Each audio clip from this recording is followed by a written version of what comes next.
Welcome, everyone, to this week's Menlo Midweek podcast. My name is Mark. I'm sitting in the middle today if you're watching, which feels weird, but I'm trying to lock in.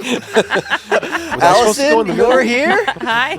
Worship leader at Menlo Park. Matt Summers, you're here as well. Central Director of Spiritual Formation. It's really Pastor of Spiritual Formation. Put that respect on your name. The PSF. All right. Not a PSL, even though it's almost PSL season. It is almost PSL season. That's right. I hadn't thought of that. For some people, it already is PSL season. Is it really? For some of us, yes. yeah. Depends on how dedicated you are to the PSL. Yeah. I did get an email today that Phil's Coffee they've got some fall blends going on. One is two cold brews. One's a like a vanilla spice cider type of thing. I think I had this Cinnamon last year. thing? It was a 10 out of 10 situation. Is it good? Yeah, okay, good. I'm a big Phil's fan. Yeah, me too. I think everyone is because it's like as close to cocaine as you can have legally. I'm serious. I Like use it every a morning. large and it Phil's wakes me up. coffee is different than any other kind of coffee. Yeah. It's very true. That's right. And they're both derived from plants. Yeah. Yeah, totally. Yeah. Give you energy. Yeah, I mean, the parallel's uncanny, really. I think they're also running a deal too, where if you bought a bag of beans, you got a free coffee as well. I don't know. I didn't know that. Sometimes I always that pops buy up. bags Sometimes of it doesn't. beans there, and they don't. If that's the do that for me. case, I've been getting gypped. Me too. Because Really? every 4 weeks, It might have less been- than that, I buy 2 pounds of coffee. Same. 1 bag of hazelnut, and then Tesora or big Silk and hazelnut Splendor. guy. Yeah, it's like my Yeah. one bougie thing that I have to have in my household is their beans for my drip coffee. I spent Nice. $65 at Yeah. Phil's the other day I on should 2 know bags that. of beans and 2 coffees.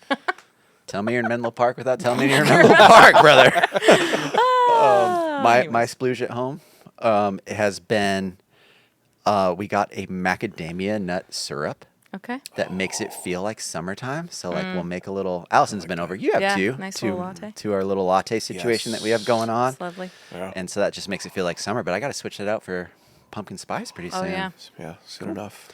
Well, speaking of fall, we are chatting through how to start the fall well. Yeah. But before we get into that, we need to figure out how we can wrap a bow on our Foreign Faith series, which we wrapped up this past weekend. Yeah. So we were talking about letting God take the lead. And it was just, I think, a perfect way for us when we're talking about a faith that is so countercultural to the area that we're in. Oftentimes, it feels like if I take the lead, and that was the story that we looked through this whole time, like a Yeah. theme every week was when people take the lead for themselves, sometimes that's not the best decision. Yeah. And when we submit and let God take the lead, like that's when true growth and true discipleship happens. And so I'm curious for y'all, what stuck out for you this past week? Matt, we'll start with you. Oh my gosh, yeah. You know, I'm saying this in light of the entire series itself, the Foreign Faith series, and looking at the Exodus narrative. Yep. And piecing all that together. I think what stood out to me the most is the way to freedom was through slavery. Like there was this hard pass, like this hard thing that they had to endure. And then the way through the promised land was in the wilderness. And even for me, the thing that sticks out is like the most majestic miracle of it all, the parting of the Red Sea, right? The most epic thing you could possibly imagine. Like in that time frame, in that world, the sea was unexplored and full of like terrifying monsters. Like it was to be feared. Yeah. And God parted it to dry land, and people walked on the base of it to they walked through what they would have perceived as death so that they could come out on the other side. And I guess like between the slavery, between the fear of the sea, between the wilderness, I think I'm just mindful how life is full of these like scary and catastrophic, fearful moments for us that we will find freedom, we will find the thing that God is leading us towards on the other side, but not without enduring it in some capacity. And there is no way that the people could have survived the crossing of the Red Sea without God. There's no way that they could have survived the wilderness without God. And so I think I'm asking the question, what is like the wilderness, the thing that's in my life right now, where I am like, I'm going to lead me, or I'm going to lead my household, my family through it, because I know best. Yeah. And so much of letting God take the lead means that you're surrendering the strongest aspects of yourself and saying, I trust you with this. Yeah. And that is not a typical human inclination. Yeah. Yeah. That's great. Yeah, this whole series, it was one of my favorite ones. I probably say that too much throughout the year, but I just feel like it's the human experience, just kind of what you were saying of like, we are all going somewhere, and we like to think that we can control where we're going 100%. And so like, no matter who you are and what stage or phase of life you're in, there's always something that you're moving towards. And I think the thing that it was just powerful, I think the entire series, just to have conversations with people about where they are in life and how, they felt spoken to throughout this series by God. But I think like the theme this is a theme that just has come up in my life that is like one of my favorite things about God and favorite things about journeying in faith is just to like sometimes the power of just looking back. And Phil really talked about that this week. And I think sometimes even to move forward when you're in the middle of hard things, you're in the middle of the wilderness, you need to look back to remember the things that maybe you wanted at one point that God didn't give you, or the things that he has brought you through. And then I even think about just the greater narrative of like, we all look back at the Exodus story. Like God's people looked back too, but like now we like literally generations of Christians look back at God's faithfulness to Israel in the word. And it's just cool. Like that whole concept of like, when you're in it, it's really hard to see the whole picture. But then when you look back and you're like, oh my gosh, I see how God's hand was moving. I see how he was protecting me. I see how he was shaping me. I see how he blessed me and was gracious to me. When you're in the middle of it, it's hard because you're not God and you don't have the full picture. But yeah, that looking back just, I think is just a cool thing that I just has been special to me in my life, and is a good reminder right now, even in my life where I'm walking through things. I'm like, gosh, I need to look back and remember God's faithfulness and know that he's faithful now. And one day I'll understand the full picture. Yeah. For someone that's like, oh, that's a great idea. What does that actually look like for you? When you say look back, are you like, do you keep a journal that you're going back through? Are you mapping out like the last year of your life and then, or like, what does that look like? It's a great question. I feel like reflection is a powerful tool that I do not make a lot of time for. I should make more time for it than I do. For sure. There was some quote once that I heard in my undergrad that it was like, reflection is actually where you learn on like the information you've absorbed. Like if you actually stop to think back on it, like reflection is actually where it like stores itself in your brain. Gosh, I mean, you see it all over the Psalms, like this like call to think back to God's faithfulness. And I feel like sometimes it's just even in community. It was funny this past week on Wednesday night. Sometimes I just like to ask my worship team at rehearsals just like a icebreaker question, just get to know them better. And so I asked them without really knowing the full content of what Phil was going to talk about, like when they had to start over or something new, like they just had to do something from scratch, like you're back to ground zero. And it was super interesting to hear those questions. And I think even that was just a good exercise in community to reflect on times in their life where maybe it felt a little bit like the wilderness, or they weren't really sure how things were going to shake out. And I think, even in community, just to reflect on, in your life, where God has led you through things like new beginnings, and where God has led you through things that you didn't think you could get through. For sure. Yeah. There's a couple practices that have been fruitful for me and some of like the teams that I've been on. We've done some exercises where we've like looked at our journey, whether that's at Menlo, like as workers, whether that's like spiritually, like when you came to faith, and then literally kind of like mapping out a timeline of your life. I've done something like this before too. And just like seeing where God was faithful, seeing the points that felt like it was too much, yet somehow you made it, seeing the points that are still too much, and being reminded that it has been gotten better. So that's been super cool. And then I like to keep like little Ebenezer's around too, which was just, a biblical reminder. I think it was a stone back then. Pastor Spiritual Reformation, you can check me on this, but I think it was like literally a stone that people would either carry around with them or leave somewhere as a marker, like a physical reminder of what God had just done. So I have some of those like on my desk or even behind me in the studio here, that are just like, oh, these were just either high water moments or moments where I felt specifically close to God or guided by God. To remind me in the moments where I don't feel that, that God is still there. Yeah, that's a good one. I'll just say I had this moment last week where I had to be up early for something, and I never really do this, but I set an alarm. You never set an alarm? I don't set an alarm. Full on wild. grown dad mode in his 40s.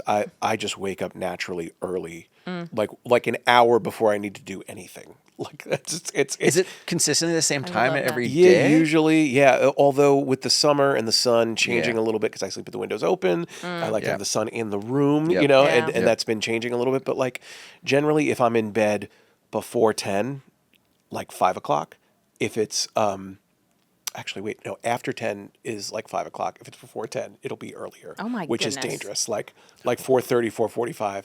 I can remember my dad waking up naturally at that hour. Anyway, I'd set an alarm for something and. I'd gotten up. I was drinking What coffee. time was your alarm? 3:45? No. God, What that's are we a doing? question in I my had to be. Yeah, this is the thing, right? I got up early. The alarm. I had a 6 a.m. call for something. Okay. So the alarm was like at 5:50 or whatever. Just But I was in already case. up drinking coffee, Yeah. and I hadn't set my alarm in so long, and it played this melody that took me back to a moment that I was actually like. It was not a great stage in my life. And I don't know if you ever had this moment where like suddenly you're flooded with like this memory of a time in your life where you were like bummed out or unhappy or it wasn't good. And like immediately like I reached for my phone and silenced that thing. And I think I tried to like dissociate from the feelings of that thing. And I would just say it was a learning point for me. Like if there was a time in your life where you were really bummed out or sad and you're still here, maybe don't run away from those feelings. Maybe say, what did I learn by going through that experience, and who am I now? Yeah. Because I think it is natural for us to A, be forgetful, to not create Ebenezer's, and to B, try to evade the feelings of sadness or solemnity in our lives that actually shaped us in really positive ways. For sure. Yeah. And for so many of us here, and I mean, this is literally why we did this series, is like we are in a culture that says move forward, don't think about what just happened, try to go faster, what's be more efficient, hack your time, hack your growth. And so this series is really a sit and pause and let's think about what it means to actually be formed. So Matt, as we are going out of this series, speeding on to the next thing, what are some ways, what are some practices that we can be reminded that we are in a long journey of spiritual formation that cannot be hacked and cannot be sped up into? Yeah. And I'll say, I'll contextualize that for our church community because I think fall is one of those seasons where like everybody likes spring because it's like, oh, we're starting over, like, or it's like fresh. things are growing again. But I'm actually like, fall is the time when things die, and also when we start like, Revving up, yeah. like ramping up into other things, which is kind of interesting, right? There's sort of this dichotomy that exists, especially like growing up East Coast, like that's when the trees would start to change and things would start to get cold. Was always one of my favorite Yeah. seasons where it actually Same. happened. Like With you get colors, this, yeah. with colors. In Missouri, oh, yeah. it's the best. Yeah. beautiful. And so like the fall season, I think for our church and for many churches is when we recognize that people are getting back into routine. School is starting again. Sports are starting again. My fantasy league is drafted. You know, like that. School traffic this morning, gross. School traffic. It's a thing. They could solve this by getting buses out here. I don't know what the deal is. Like, where are all the buses? We could also just be more spiritually formed and patient, but I'll vote for the Yeah. buses. Oh yeah. I agree. Yeah. Great answer, Mark. Great answer. Maybe you should take my job. So I would say, I think Phil said like a version of this before, like if you're not intentional about your schedule going into this next season, like just be prepared to be at the mercy of it. And I would probably ask the question and pose to people, what your routines and your schedule is shaping what matters to you and your priorities. I've had to evaluate this myself. I hope you're evaluating it for you. Looking back on a year ago, who you were a year ago, what do you want to be different for this next season of your life? Is it taking some time to be more intentional spiritually? Is it getting connected in community? Maybe it's bringing others alongside your spiritual journey formationally that could benefit from it. one of the things we're doing this fall is we're launching Alpha, Yeah. which is a faith exploration environment. We haven't Yeah. done this in so long. We're doing it at a single location at the Los Altos Community Center. It's going to be beautiful. They've these bocce ball courts right outside. We could do bocce together. We could have dinner. But Alpha is really a place where you can bring all of your curiosity about faith and all the challenges that you have around conversations for spirituality or religion. Yeah. And I just think not only is that beneficial for the person who is seeking. They maybe they can't plot themselves on the spiritual spectrum, but they are inclined to know more. Not only is it useful for them, but I think it's useful for people of deep faith as well to say, come alongside me, like come with me, come and see Yeah. what God is doing in my life, and we can have those discussions, because I just think hosting an informational class that's silly. Like we want relationships to be the driving force behind formation, and so in the same way that God is bringing us on a journey through the ups and downs, the highs and lows of life, like how are we partnering with those relationships that God has placed in our lives to walk alongside people. Yeah. I love that. I love that it's one campus too, or like one church and at one location. location, And I actually love that location is not on a church campus Yeah. because someone that has aversion to church probably wouldn't step foot on a church, Yeah. but they Exactly. will go to the community center. Yeah. And that's intentional. We're trying to be Absolutely. mindful of that. Yeah, Yeah, for that's sure. cool. Speaking of one church, we had a little moment at the end of our services this last weekend where we had our worship. If you were watching online, and if you're hearing about this and they're like, oh, I want to see this moment, it won't look any different to you. Yeah. But what was that, Allison, and what was the heart behind it? Yeah, you technically won't. It didn't look different in the Menlo Park room either, but we tried something different this week with worship, and we actually kind of did like a unifying worship moment where we were worshiping simultaneously across all campuses together, which if I let you behind the curtain of music ministry, we often play to something called a click and a guide, and we were all playing to the same click and a guide, so we were able to send that from Menlo Park to San Mateo, to Mountain View, to Saratoga, which means it was telling us where to start and where to play together.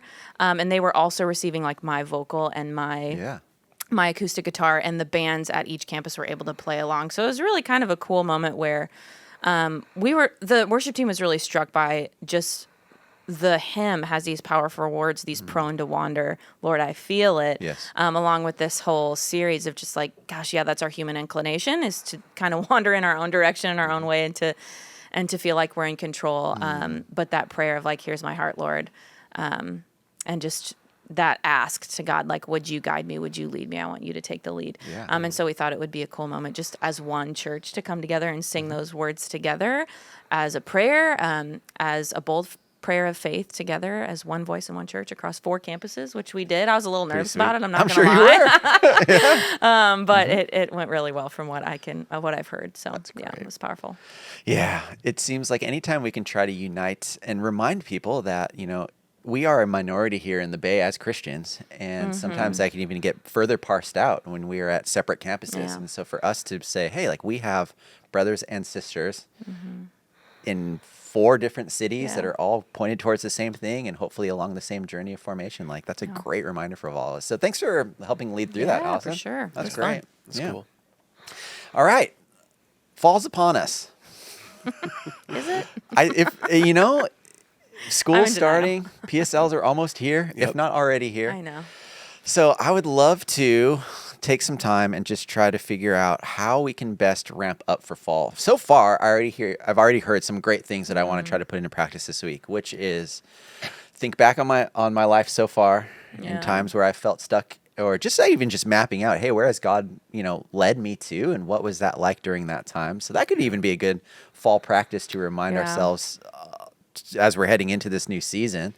But I'm curious for you, when there is a new season that's coming, what are some things that you've instilled, whether in your family or in your own personal relationships with God, or that help you try to stay oriented to this long path of discipleship, to set up good rhythms and maybe even good rules of life?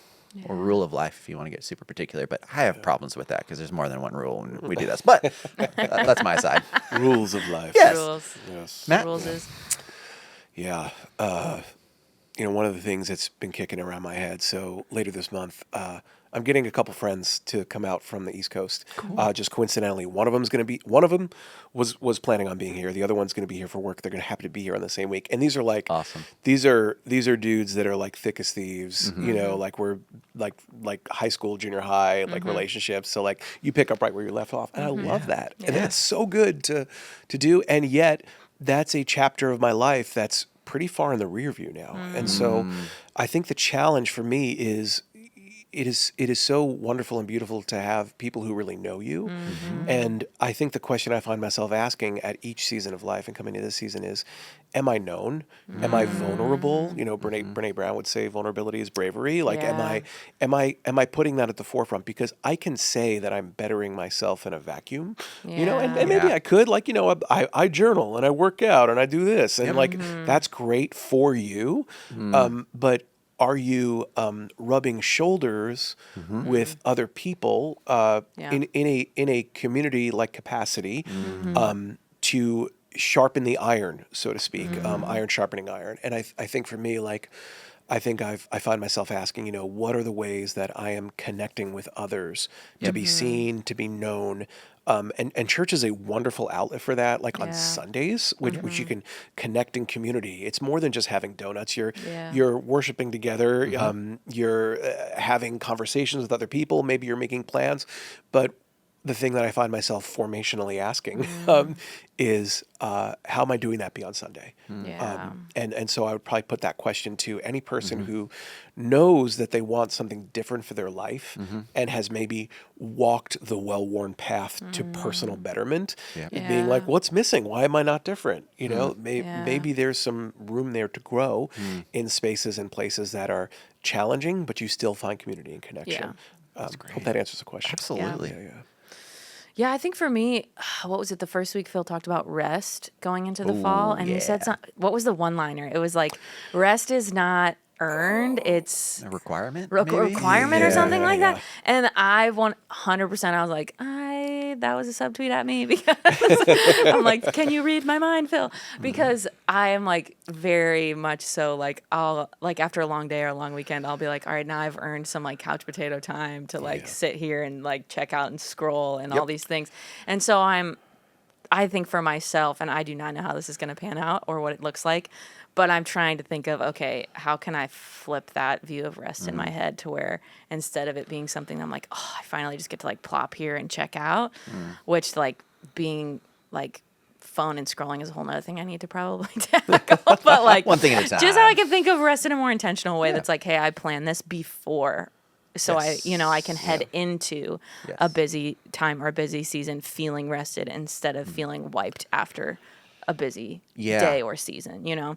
So I've got to actively think about how I want to, you know, activate that in my life.